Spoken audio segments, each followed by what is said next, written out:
এখন তোমার দুধ ভাই আব্দুল্লাহ বড় হয়েছে, দায়িত্বটা তার হয়েছে। সে সকালবেলায় উঠে আর জঙ্গলে পাহাড়ে যায় ছাগল চড়াতে, ওই দায়িত্বটা তারে আমি দিয়ে দিয়েছি। নবী আমার বললেন, তবে মা জান, আপনি যদি আমাকে ইজাজত দেন তো আমার দুধ ভাই আব্দুল্লাহর সঙ্গে আমি কাল থেকে ছাগল চড়াতে যাব। জোরে বলো সুবহানাল্লাহ, সুবহানাল্লাহ, সুবহানাল্লাহ। নবী ও জায়গাতে শিক্ষা দিলেন মানুষকে, কে বসে বসে খেলে হবে না।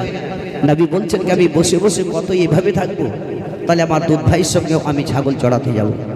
হালিমা বললেন, বাবা তোমাকে আমি কখনোই জঙ্গলে যেতে দিব না, কেননা কি তুমি এক দুঃখিনী মা, আমিনার গর্ভের এক সন্তান। যদি তোমার কোনো কিছু হয়ে যায় তাহলে আমিনার দরবারে আমি কি বলে জবাব দিব? বিশ্বের নবী আমার চুপ করে গেলেন। আব্দুল্লাহ রাস্তা দেখতেছিলেন। সন্ধ্যার সমাধি আব্দুল্লাহ যেমনি বাড়ি আসলো, ওই সমাধি নবী আমার নিরাল একটা ঘরে নিয়ে যাওয়ার পর তার দুধ ভাই আব্দুল্লাহকে বলতে আছেন, বলে ভাই তুমি আমাকে কালকে সকালবেলাতে যে ছাগল চড়াতে যাও তখন তুমি আমাকে নিয়ে যাবে, আমারও যাওয়ার ইচ্ছা হয়। আব্দুল্লাহ বলতেছে, বলে ভাই আমারও মনে জাগে কি তোমাকে আমি ছাগল চড়াতে নিয়ে যাব, কিন্তু আমার মায়ের ডরে তোমাকে আমি কিছু বলতে পারি না। নবী বললেন, কালকে তুমি ধর্মধার দেখে দাও, যাতে যতক্ষণ পর্যন্ত আমাকে তোমার সঙ্গে না দিবে ছাগল চড়াতে তুমি যাবে না। এহানো বিশ্বের নবী, কুল কায়নাতের নবী জনাবে মুহাম্মদ রাসূলুল্লাহ সাল্লাল্লাহু তাআলা আলাইহি ওয়াসাল্লাম ওই সমাতে যখন আব্দুল্লাহকে আপন শিক্ষা দিয়ে দিলেন, একটু আওয়াজ বাড়ান। ওই সমাতে দয়ার নবী মুস্তাফা আমার আব্দুল্লাহকে কথাবার্তা বলে দেওয়ার পরে আপন বাবা নিজ নিজ ঘরের দিকে রওনা হয়ে গেলেন। আব্দুল্লাহ ঘরের মধ্যে আপন বাবা আরাম করতেছিলেন। হযরতে নবী পাক সাল্লাল্লাহু তাআলা আলাইহি ওয়াসাল্লাম তেমন বাবা আপন সারা রাত্রি বাবা চিন্তায় চিন্তিত হয়েছিলেন। ওই আব্দুল্লাহ সকাল বেলাতে আপন বাবা দরজাখানা আর খুলল না। এদিকে বেলা ৮টা হয়ে গেল। হযরতে হালিমা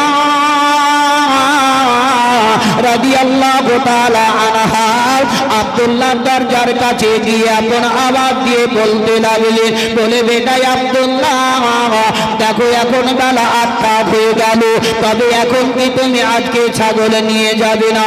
চট করে আব্দুল্লাহ দরজাখানা যেমনি খুলে দিলেন, হালিমা বললেন, বেটা আব্দুল্লাহ রে, আজকে তোমার এত বেলা হয়ে গেল, কারণটা কি বলো না কেন? বলে মা গো, কোনদিন তোমাকে কোনো কথাবার্তা বলিনি গো মা, তবে আজকে একটি কথা তোমার আমি বলবো। হালিমা বললেন, বেটা আব্দুল্লাহ রে, এমন কি কথা বলবে বলো না কেন? বলে মা গো, আমার দুধ ভাই নবী মুহাম্মদকে যতক্ষণ পর্যন্ত তুমি আমাকে সঙ্গে না দিবে আমি ততক্ষণ পর্যন্ত জঙ্গলে ছাগল নিয়ে যাব না। সুবহানাল্লাহ, সুবহানাল্লাহ। বলছে, ও তাহলে রাত্রিবেলায় তোমাদের ভাই ভাই খুব যুক্তি হয়ে গেছে, তাহলে বীজখানে আমি তোমাদের ঢুকে আমার লাভটা কি? ওই সমাধে হালিমা রাদিয়াল্লাহু তাআলা আনহা বাবা অর্ডার দিয়ে দিলেন, আব্দুল্লাহ বিশ্বের নবীকে নিয়ে যখন বাবা জঙ্গলে চলতে আরম্ভ করলেন, ওই জঙ্গলে নিয়ে গিয়ে আব্দুল্লাহ বিশ্বের নবীকে একটি বাবলা গাছের তলায় বসিয়ে দিলেন। আর জঙ্গলের পশুগুলা নবী মুস্তাফাকে দেখার পরে এমনকি সমস্ত জঙ্গলের পশুরা চিৎকার করে আওয়াজ দিয়ে দিল, বলে দেখো রে, আজকে সারা জাহানের বিশ্বের নবী আমাদের নিকটে চলে এসেছে, তোমরা সকলে একে একে তাড়াতাড়ি চলে এসো, ওই নবী মুস্তাফার দিদারটা তোমরা করে নাও। সমস্ত জঙ্গলে ভাল্লুক বাঘ বাবা সবাই চলে গেল। দয়ার নবী মুস্তাফাকে দূর থেকে তারা দিদার করতে লাগল। জঙ্গলের বাইরে থেকে তারা মুখ বের করে নবী মুস্তাফার দিকে লক্ষ্য করে দেখতেছিল। এখনো একদিন গেল, 2 দিন গেল, 3 দিন চলে গেল। তারা 3 দিন ধরে নবী মুস্তাফার দিদার করতেছিল। একদিন হঠাৎ করে নবী মুস্তাফার শরীরটা অসুস্থ হয়ে গেল। মা হালিমা রাদিয়াল্লাহু তাআলা আনহা বললেন, বাবা মুহাম্মদ, তোমাকে আমি জঙ্গলে যেতে দিব না, তোমার শরীরটা একদম নাজুক হয়ে গেছে, তোমার শরীরটা অসুস্থ হয়ে গেছে। আমি আমিনার দরবারে গিয়ে কি বলে জবাব দিব? বাবা মুহাম্মদ, তোমাকে আমি যেতে দিব না। হযরতে হালিমা বিশ্বের নবীকে জঙ্গলে যেতে দিলেন না। আব্দুল্লাহ ছাগল নিয়ে আপন জঙ্গলে চলে গেল। এমনকি ছাগল বাবা ছেড়ে দিয়ে আব্দুল্লাহ একটু দূরে চলে গেল। সমস্ত বাগেরা নবী মুস্তাফার দিদারের জন্য চেয়ে দেখতেছিল। দয়ার নবী সেদিনকে আপন জঙ্গলে গেলেন না। একদিন নয়, 2 দিন নয়, 3 দিন ধরে নবী আমার গেলেন না। সমস্ত বাগেরা নবী মুস্তাফার দিদারের জন্য রাস্তা চেয়েছিল।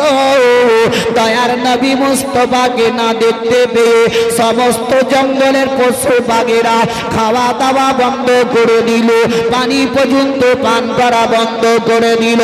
বাগেরা একটা যুক্তি পরামর্শ করে নিল, বলে শোনো রে, যতক্ষণ পর্যন্ত বিশ্বের নবীকে আমরা না দেখব ততক্ষণ পর্যন্ত এক ঘট পানি পান করব না।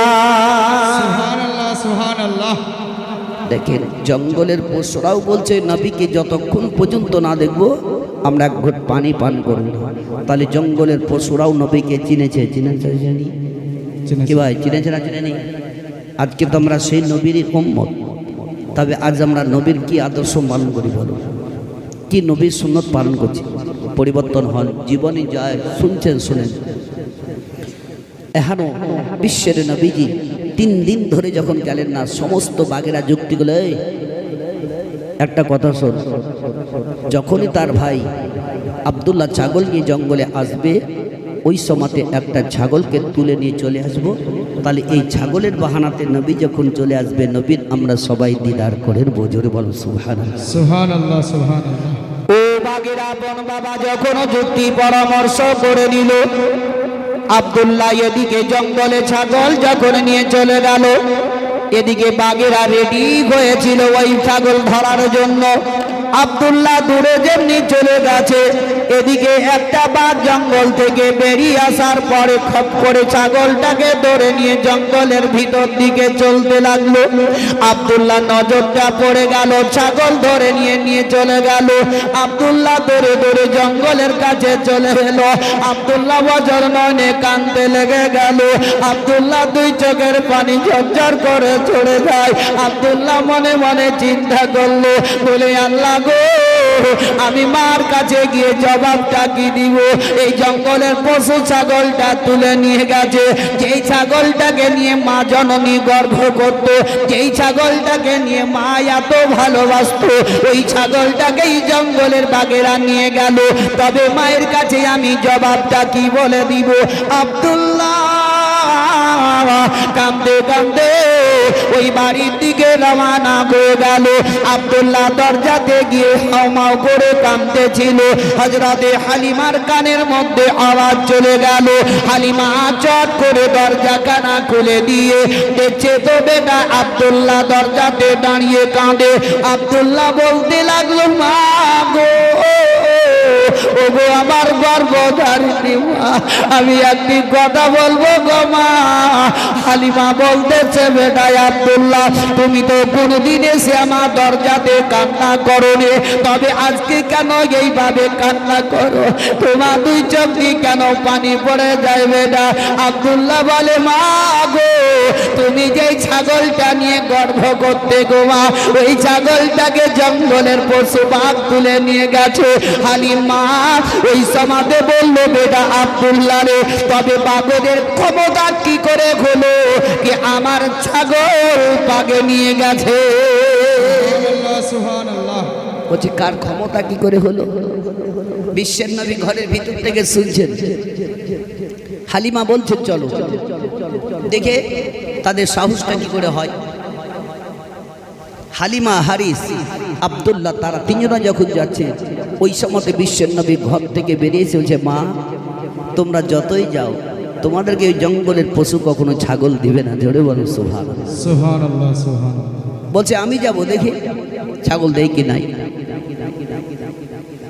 হালিমা বলতে লাগলেন বাবা মোহাম্মদ তোমাকে ওই জঙ্গলে যেতে হবে না, আমার একটা ছাগল গাছে যাক না কেন, তবে তোমাকে আমি আর জঙ্গলে কখনোই যেতে দিব না। বিশ্বের নবী আমার নর দৌড়ে দৌড়ে দৌড়ে দৌড়ে দৌড়ে যখন আগে চলতে লাগলেন, হালিমা বিশ্বের নবীকে ধরার জন্য অতি চেষ্টা করলেন, দয়ার নবী মুস্তাফাকে ধরতে পারলেন না। এদিকে দয়ার নবীজি আবার জঙ্গলের কাছাকাছি যেমনি হয়ে গেলেন, ওই সমাজে হালিমা কেঁদে কেঁদে কেঁদে বলে বাবা মোহাম্মদ আমার একটা ছাগল গাছে যাক না কেন, তবে তোমাকে আমি ওই জঙ্গলে যেতে দিব না। জঙ্গলের পশুরা যদি তোমাকে ধরে নাই, গ্রাস করে নাই, তবে আমিনার কাছে গিয়ে আমি কি বলে জবাব দিব গো নবী, তবে তোমাকে আমি যেতে দিব না। দয়ার নবী মুস্তাফা তার দুধ ভাই আব্দুল্লাহকে বললেন, বলে ভাই একটু বলে দাও কোন সাইডে নিয়ে গেছে, বলে এই সাইডে জঙ্গলের পশু বাঘ তুলে নিয়ে গেছে। বিশ্বের নবী আমার সেই সাইডে জঙ্গলে প্রবেশ করলেন। এদিকে হালিমা একটি গাছের তলায় বসে এত কান্না করেন, এত কান্না করেন, হালিমার দুই চোখের পানি ঝরঝর করে ঝরে যায়। হালিমা রাদিয়াল্লাহু তাআলা আনহা স্থির ভাবে আর থামতে পারেন না। দয়ার নবী মুস্তাফা আমার যেমনি ভিতরে চলে গেলেন, এমনি এমন সমাধে একটা বাঘের নজর বিশ্বের নবীর দিকে পড়ে গেল। ওই বাঘটা নবী মুস্তাফাকে দেখার পরে চারিদিকে এলান করে দিল, ওরে আজকে দয়ার নবী রহমাতুল লিল আলামিন এসেছে। সুবহানাল্লাহ সুবহানাল্লাহ। বেশক সব চলে আসে, সমস্ত বাঘেরা ছুটে ছুটে চলে এলো। বাঘের সর্দার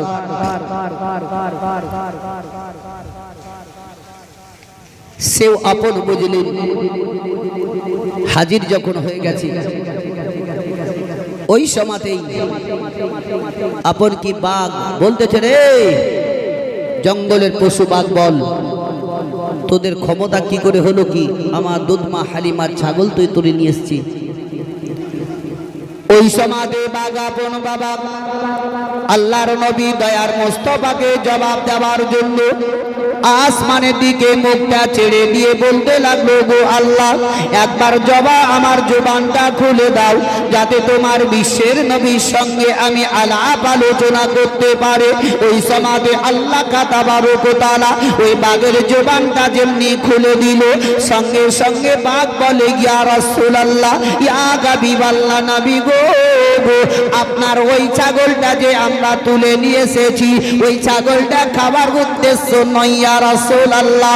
আপনি যেদিনকে সর্বপ্রথম এই জঙ্গলে ছাগল চড়াতে এসেছিলেন, আপনাকে আমরা দেখেছিলাম। ওই জঙ্গলের ভাইয়ের আসার পরে আপনাকে আমরা 3 দিন ধরে দিদার করতেছিলাম ইয়া রাসূলুল্লাহ। আপনার পবিত্র চেহারা দেখতে গেলে আমাদের ভোগ পেয়াস দুটো একসঙ্গে মিটে যেত ইয়া রাসূলুল্লাহ। আপনি 3 দিন ধরে আসেননি, তাই আমরা ওয়াদা করেছিলাম কি যতক্ষণ পর্যন্ত নবী মুস্তাফাকে না দেখতে পাবো, দয়ার নবীর যতক্ষণ পর্যন্ত দিদার না করব, আমরা এক ঘট পানি পর্যন্ত পান করব না ইয়া রাসূলুল্লাহ। আমরা 3 দিন ধরে অনাহারে পিপাসায় রয়েছি, দেখলাম তবু আপনি গেলেন না ইয়া রাসূলুল্লাহ। আমরা ওই সমাতে একটা যুক্তি পরামর্শ করলাম কি একটা ছাগল তুলে নিয়ে আসবো, ওই ছাগলের বাহানাতে নবী মুস্তাফা আসবেন, আমরা নবীর দিদার তো করে নিব ইয়া রাসূলুল্লাহ। আমরা জঙ্গলের পশু হতে পারি, আমরা জঙ্গলের বাঘ হতে পারি ইয়া রাসূলুল্লাহ। আমরা ছোট ছোট জানোয়ার গুলাকে ধরে আমরা খেয়ে নিব ইয়া রাসূলুল্লাহ। আমরা যদি মানুষ পাই ধরে খেয়ে নি ইয়া রাসূলুল্লাহ। যেই ছাগলটাকে আমরা তুলে নিয়ে এসেছি, যদি খাবার ইচ্ছা হতো আমরা খাবার যদি নিয়তটা করতাম, একটু একটু করে ভাগে ভাগে খেয়ে নিতাম, আর এতক্ষণ তখন আমাদের হজম হতো এবং পায়খানা পর্যন্ত হয়ে যেত। ইয়া রাসূলুল্লাহ, আমাদের খাওয়ার উদ্দেশ্য ছিল না, আমাদের উদ্দেশ্য আপনার দিদারের জন্য। জোরে বলুন সুবহানাল্লাহ। বিশ্বের নবী আমার ওই বাগেদের কাছ থেকে ছাগলটাকে নিয়ে হালিমার কাছে পৌঁছে দিলেন। তাই বলেন, নবী গো দেখো মদিনায়, ও মাদানী মদিনার আকায়, মায়ার তোরে রেখো না মাদানী মদিনার আকায়। তোমার দিদার পেলে ও গো শান্তি পেতাম গদিলে, বিরহের ব্যথা সহে না হে মাদানী মদিনার আকায়। নবী গো দেখো মদিনায়, হে মাদানী মদিনার আকায়। জিবরাইল তোমার আগে আরজ করে সিদরাতে, আমি আর আগে যাব না, আমি আর আগে যাব না ও মাদানী মদিনার আকায়। নবী গো দেখো মদিনায়, ও মাদানী মদিনার আকায়। আরজ করে তোমার আগে হালিমার ছাগল নীল বাগে, তোমার দিদারের এটাই বাহানা, তোমার দিদারের এটাই বাহানা মাদানী মদিনার আকায়। নবী গো দেখো মদিনায়, ও মাদানী মদিনার আকায়। আল্লাহুম্মা সাল্লি আলা সাইয়্যিদিনা মাওলানা মুহাম্মদ ওয়া আলা আলিহি মাওলানা মুহাম্মদ সাল্লাল্লাহু তাআলা আলাইহি ওয়াসাল্লাম। ও বাবা জীবনেরা আমার, ভাইরা মা বোনেরা আমার, এহেন বিশ্বের নবীকে হালিমা রাদিয়াল্লাহু তাআলা আনহা বাড়ি নিয়ে চলে আসলেন। দ্বিতীয় দিনে বিশ্বের নবীকে হালিয়া আব্দুল্লাহ যখন আপন জঙ্গলে বাবা আবার ছাগল চড়াতে নিয়ে চলে গেলেন, দয়ার নবী মোস্তফাকে আব্দুল্লাহ নিয়ে যাবার পরে একটি বাবলা গাছের তলাতে বাবা আপন বসিয়ে দিলেন, আর আব্দুল্লাহ দূরে দূরে আপন চলে গেল ছাগল নিয়ে। এদিকে বিশ্বের নবীজি ওই গাছের তলায় বসেছিলেন। এমন সমাতে আব্দুল্লাহ দেখতে পেলেন একটা লোক সাদা লিবাস পরে হাতের মধ্যে একটা তালোয়ার চাকু নিয়ে টুক টুক টুক টুক টুক টুক করে বিশ্বের নবীর দিকে রওনা হয়ে গেল। ওই লোকটা দয়ার নবী মোস্তফার নিকটে কাজির হয়ে গেল। আব্দুল্লাহ দূর থেকে আপন দেখতে ছিল দয়ার নবীজি ওই কাছে আসার পরে লোকটা এমন করে নবীর সিনাতে চাকু মেরে দিল। দয়ার নবী মুস্তাফা আমার দয়ার নবীর দিকে লক্ষ্য করে আব্দুল্লাহ দেখতে ছিল হয়তো ভাই মুহাম্মদ এতক্ষণ মারা গেল, চাকুটা তার সিনার মধ্যে লাগিয়ে দিয়েছে। আব্দুল্লাহ দয়ার নবী মুস্তাফার এই অবস্থা দেখে দৌড়ে দৌড়ে দৌড়ে বাড়ির দিকে রওনা হয়ে গেল।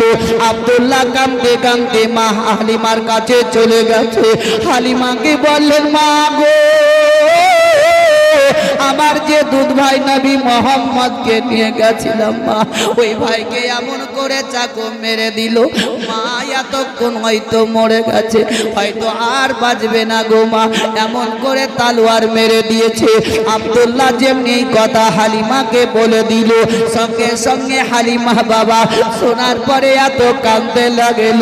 হালিমা বলে, আল্লাহ গো, আমি আমিনার দরবারে কি বলে জবাব দিব?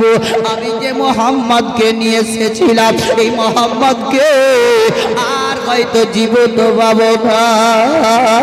হালিমা কাঁদতে কাঁদতে বাবা দৌড়ে দৌড়ে চলে যায়। যেমন জঙ্গলের নিকটবর্তী হয়ে গেছে, ওই সমাধি আব্দুল্লাহকে হালিমা জিজ্ঞাসা করতে লাগিল, বলে বেটাই আব্দুল্লাহ রে, বল বল বেটাই আব্দুল্লাহ, কোথায় আমার বেটা মোহাম্মদকে রেখেছিলে? বলে মা গো, ওই দেখো সামনে গো মা, ওই গাছটার তলাতে রেখেছিলাম গো মা।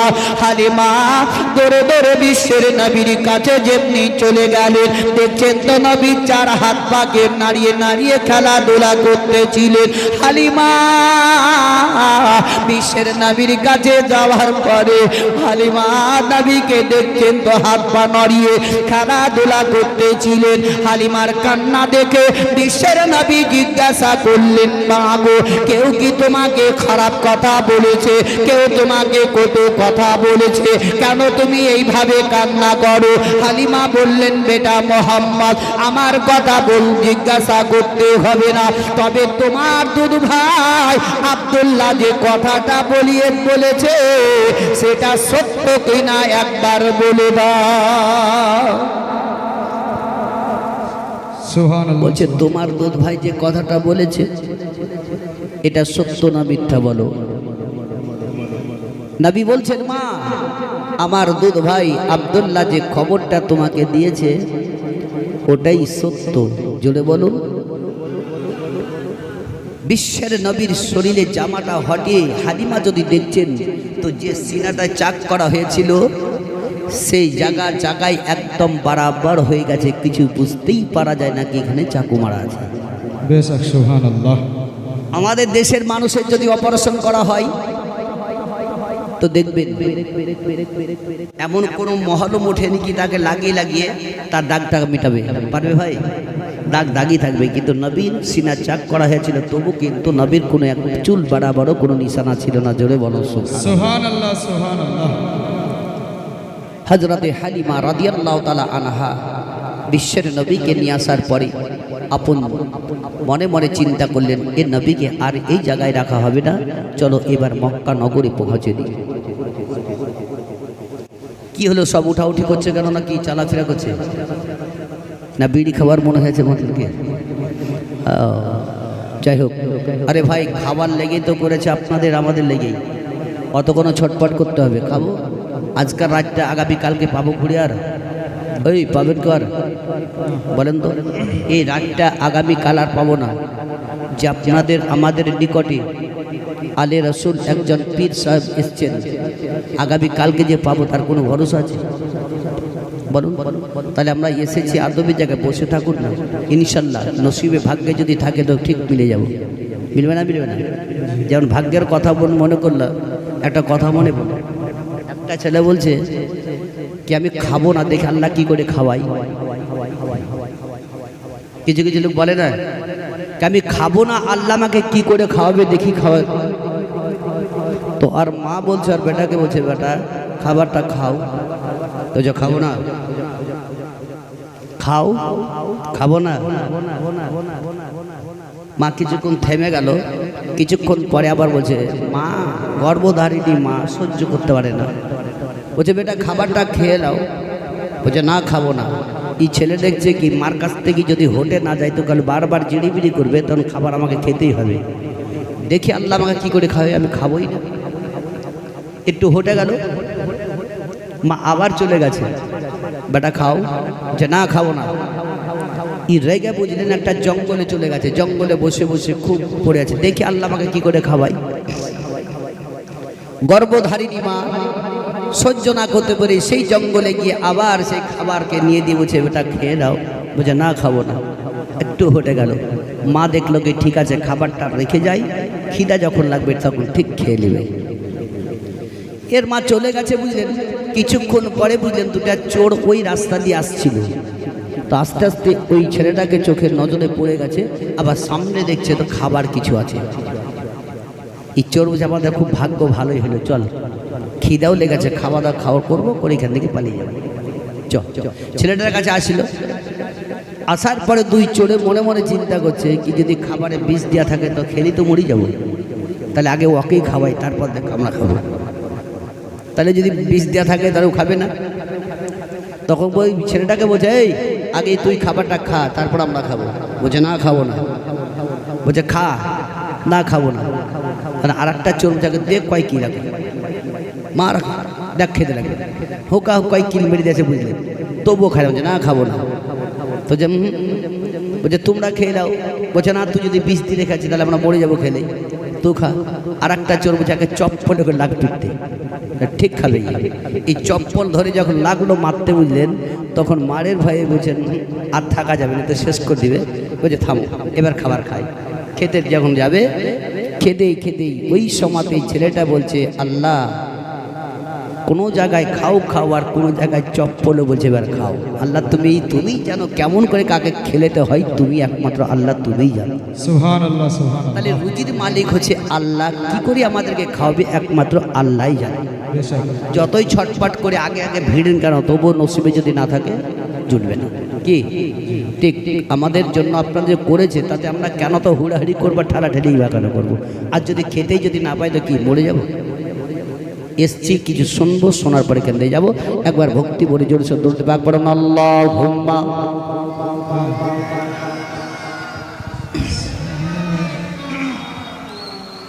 মাওলানা মুহাম্মাদ ওয়া আলা আলি সাইয়্যিদানা মাওলানা মুহাম্মদ। আল্লাহর নবী নরে নাবি গো, আপনি আমার জীবনের জীবন। আল্লাহর নবী নরে নাবি গো, আপনি আমার জীবনের জীবন। আপনি আমার জীবন সাথী, অন্ধকার কবরের বাতি। আপনি আমার নির্ধনে আর ধন, রহমাতুল লিল আলামিন। আপনি উম্মতের জামিন, রহমাতুল লিল আলামিন। আপনি উম্মতের জামিন, গুনাহগার উম্মতের আপনজন। আল্লাহর নবী নরে নাবি গো, আপনি আমার জীবনের জীবন। বিশ্বের নবীকে হালিমা এবার বলছেন, বাবা চলো তোমাকে আমি মক্কা নগরী আমিনার কাছে পৌঁছে দিই। জোরে বলো সুবহানাল্লাহ, সুবহানাল্লাহ। ও হালিমা রাদিয়াল্লাহু তাআলা আনহা আপন বাবা বিশ্বের নবীকে সঙ্গে করে নিয়ে মক্কার দিকে রওনা হয়ে গেলেন। মক্কা নগরে পৌঁছতে আগে আগে কাবার নিকটবর্তী যখন হয়ে গেলেন হালিমা, এমন সময় হালিমার পিশাব পায়খানার প্রয়োজন হয়ে গেল। বিশ্বের নবীকে হালিমা বললেন, একটু এই জায়গায় দাঁড়িয়ে যাও, আমি পিশাব পায়খানার প্রয়োজন হয়েছে, আমি আসছি। হযরতে হালিমা যেমনি চলে গেলেন, এদিকে বিশ্বের নবী আমার চুপ করে দাঁড়িয়ে গেলেন। হালিমা পিশাব পায়খানা করে বিশ্বের নবীর কাছে যখন ওয়াপস চলে গেলেন, দেখছেন তো সেই জায়গাতে নবী মুস্তাফার না। এই গুমুজ খেলাও, একটু বেস্ট লাগাও, তোমার মাইকি তো খেলে না। এ কথা কিভাবে খেলে, কাল ঝাঁঝা ঝাঁঝা করছে, এটাই উপরকার বসতে তো ঝাঁটা। তবে বাপজিরা ভাইরা আমার, ও হালিমা রাদিয়াল্লাহু তাআলা আনহা আপনকে ওই সমাজে দেখলেন কে বিশ্বের নবীকে আর দেখতে পাওয়া যায় না। কে কোথায় হারিয়ে গেল, কোথায় গুম হয়ে গেল। দয়ার নবী মুস্তাফার চিন্তায় চিন্তিত হালিমা এক জায়গায় বসে বসে কান্না করতে লাগলেন। হালিমার দুই চোখের পানি ঝরঝর করে ঝরে যায়। এমন সময় দেখা গেল একটা লোক ওই রাস্তা দিয়ে আসতেছিল। হালিমার কান্না দেখে ওই লোকটা জিজ্ঞাসা করলো, মা রে কেন তুমি এইভাবে কান্না করো এই জায়গায় বসে বসে? হালিমা বললেন, বাবা গো, আমার একটি বাচ্চা মোহাম্মদ এই জায়গায় আমি রেখে পায়খানা পায়খানা পিসাবের প্রয়োজন হয়ে গেছিল, তাই আমি গেছিলাম। এসে আমি দেখলাম বাচ্চাটাকে আর দেখতে পাওয়া যায় না। ওই সমাজে ওই লোকটা বলল, তবে একটু কান্নাটা বন্ধ করো, তবে চলো চলো কাবার নিকটে যাই। কাবার ভিতরে একটা নয়, দুইটা নয়, 360টা বুত রাখা আছে। ওই বুতেদের কাছে জিজ্ঞাসা করব। বড় বুতের নাম ছিল হবল বুত, তার না কারো নাম ছিল লজ্জা, কারি নাম ছিল আপন লাত। সেইভাবে ওই লোকটা গিয়ে কাবার কাছে গিয়ে লাত বুতকে জিজ্ঞাসা করা হলো, ওরে লাত রে, তোদেরকে আমি মানতে মানতে চলে আসি, তোদেরকে পুজো দিতে দিতে দিতে চলে আসতেছি, তবে কোনোদিন কোনো কথাবার্তা বলেনি। তবে এই মেয়েটি একটি বাচ্চা রেখে গেছিল, ওই বাচ্চাটা হারিয়ে গেছে, গুম হয়ে গেছে রে। তবে কোন জায়গাতে আছে একটু বলে দে না কেন? মাটির পুতলা বাবা কথাবার্তা বলতে গিয়ে আর পারে, ওই বাবা ভূত আর কথা বলল না। দ্বিতীয় ভূতকে জিজ্ঞাসা করা হলো, সেও আপন কথা বলল না। বড় ভূত হবলকে বলতে লাগলো, হবল রে, তোদেরকে এতদিন ধরে মানতে মানতে আসি, তবে এই মেয়েটির বাচ্চা কোথায় হারিয়েছে তো তাড়াতাড়ি বলে দে।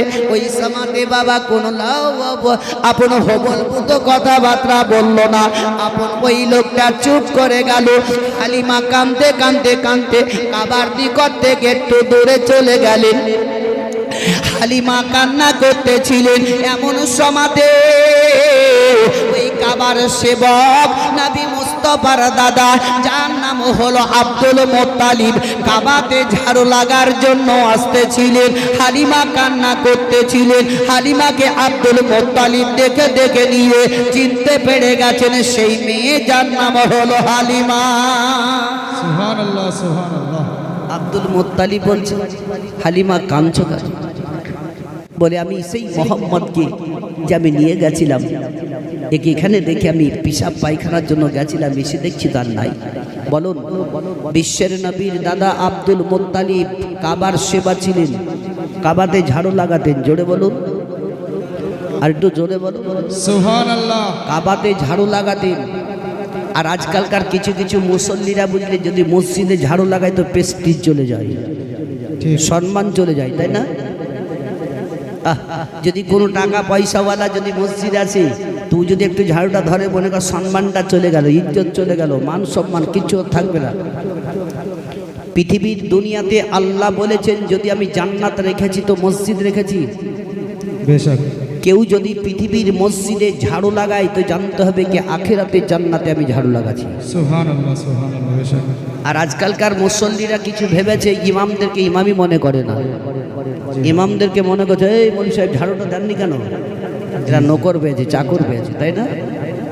কয় টাকার বেতন? 6,000 টাকা, 8,000 টাকা, তার বেশি তো না। তাই বলি কি আপনাকে হুকুম, উনি হচ্ছেন ইমাম, মাথার তাজ, ওনার পিছে নামাজ পড়বো, তাকে হুকুমত কেন করব? যাকে হুকুম করে ঝাড়ু লাগাই করাই, মসজিদ পরিষ্কার করাই, তাকে বলা হয় নৌকার। আর নৌকারের পিছে নামাজ হয় না। চাকরের পিছে নামাজ হয়? হবে না। তাহলে আমরা মসজিদের ইমামকে আমরা ভাবি চাকরি ফেলি, কখনো নয়। যিনি হচ্ছেন বিশ্বের নবীর দাদা আব্দুল মুত্তালিব, কাবার সেবা ছিলেন। হালিমাকে বলতেছেন, এ হালিমা, ওইভাবে আর কেঁদো না, চলো কাবার নিকটে চলো, আমার ওই বাচ্চা নবী মোহাম্মদ কখনোই হারাবে না। জোরে বলো সুবহানাল্লাহ, সুবহানাল্লাহ, সুবহানাল্লাহ। আব্দুল মুত্তালিব কাবার কাছে চলে গেলেন। কাবাতে হাত কানা লাগিয়ে দিয়ে বললেন, এ আল্লাহ গো, ও গো পাক পরওয়ারদিগারে আলাম, তুমি ওই বাচ্চা আসার আগে আগে বাশারাত দিয়েছিলে কি তোমার ঘরে এমন একটা বাচ্চা আসবে, সেই বাচ্চাটা হবে রহমাতুল লিল আলামিন। তবে আল্লাহ গো, তোমার ওই নবী মুস্তাফা কোথায় আছে, কোথায় গেছে তুমি একটু জানিয়ে দাও। ইলহাম হয়ে গেল আব্দুল মুত্তালিবকে, বলে, হে আব্দুল মুত্তালিব, আমার নবী মোহাম্মদ, আমার হাবিব কখনো হারাবে না, গুম হবে না। তবে উম্মতির জন্য আমার নবী মুস্তাফা সাজদায় পড়ে পড়ে কাঁদে, ওই পাহাড়ের ধারে, পাহাড়ের নিচে একটি গাছের তলা।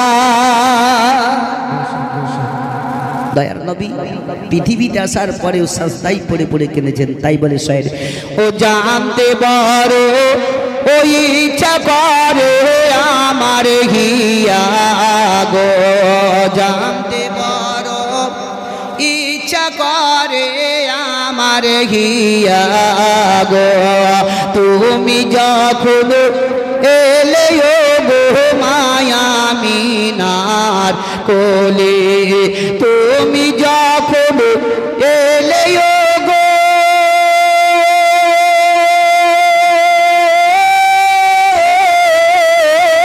মায়ামিনার কোলে তুমি যখন এলে গো মায়ামিনার কোলে সজিদা যত ওরাত ছিল নবী হাদিসে বলে জানতে বড় ইচ্ছা করে আমার হিয়া গো আরাম করছো নবী তুমি সোনার মদিনায় আরাম করছো নবী তুমি সোনার মদিনায় টাকা নাই মোর পয়সা নাই মোর যাইব কেমন করে জানতে বড় ইচ্ছা করে আমার হিয়া গো আল্লাহুম্মা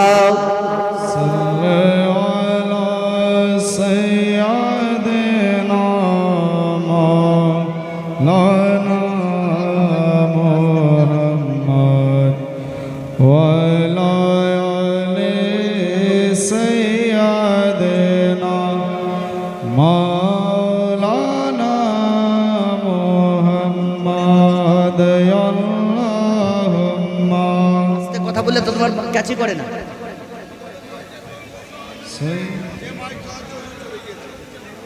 মৌলানা সাল্লাল্লাহু তাআলা আলাইহি ওয়াসাল্লাম মাইক চালাতেই জানে না জোরে বলছি তখন আওয়াজ ফাটছে আর আস্তে বলছি তো নাই হয় চালাইতে তো জানে না ওই জন্য বলে কি দেখবেন ছাগলের কাছে রাখাল যদি না থাকে তো ছাগল ঠিক থাকে না থাকে কি ছাগল এদিকে যদি দৌড়ে বেড়ায় মাইক বলার কাছে মাইক যদি না থাকে তো মাইক ঠিক চলবে তবে যাই হোক আপন বলবো ভাইরা আমার আওয়াজ কমে গেল তবে আপনার বলবো কি যারা যারা যাচ্ছেন খাবার খাওয়ার জন্য ভাই খাওয়া দাওয়া করে আবার স্টেজে বসার চেষ্টাটা করবেন অবশ্যই কেউ বানাবেন না যে আশা করেছেন আজকে রাত্রিটা অন্যান্য জায়গাতে আমরা রাত্রি 12টা 1টা 2টো পর্যন্ত আমরা বসে সময়টা কাটিয়ে দিই কিন্তু আজকে ভাগ্যবান এই জায়গাটার নাম কি সাহেবনগর পাড়া মানে গ্রামটার নাম কিন্তু এই জায়গাটার নাম কিছুক্ষণ হবে হাদিস থেকে প্রমাণিত কি যতক্ষণ ধরে এই জায়গায় আল্লাহ আল্লাহ রসুলের গুণগান চলবে এই জায়গাটাকে বলা হয়েছে রিয়াজুল জান্নাত সুবহানাল্লাহ বেশক আমরা বসে আছি কোথায় রিয়াজুল জান্নাত জান্নাতের বাগানে বসে আছি আর যতক্ষণ পর্যন্ত এখানে বসেই থাকবেন ততক্ষণ পর্যন্ত আপনার প্রতি আল্লাহর রহমত নাজির হতেই থাকবে সুবহানাল্লাহ সুবহানাল্লাহ রহমত থেকে বঞ্চিত না হয়ে ভাইরা আমার যারা খাবার খেতে যাচ্ছেন খাবার খাওয়া দাওয়ার পরে আবার এসে বসুন এরা একদল যাবে আর একদল এসে বসবে শোভাটাকে নষ্ট করবেন না যেন বিশ্বের নবীকে হযরতে হালিমা রাদিয়াল্লাহু তাআলা আনহা আপন নিয়ে গেলেন কোথায় দয়ার নবী মুস্তাফাকে আমিনার কাছে পৌঁছে দেওয়ার পরে আমিনা এত উপহার হালিমাকে দিয়েছিলেন এত দিয়েছিলেন অন্যান্য দায়েরা হালিমার মতো তারা কেউ পায়নি জোরে বলো সুবহানাল্লাহ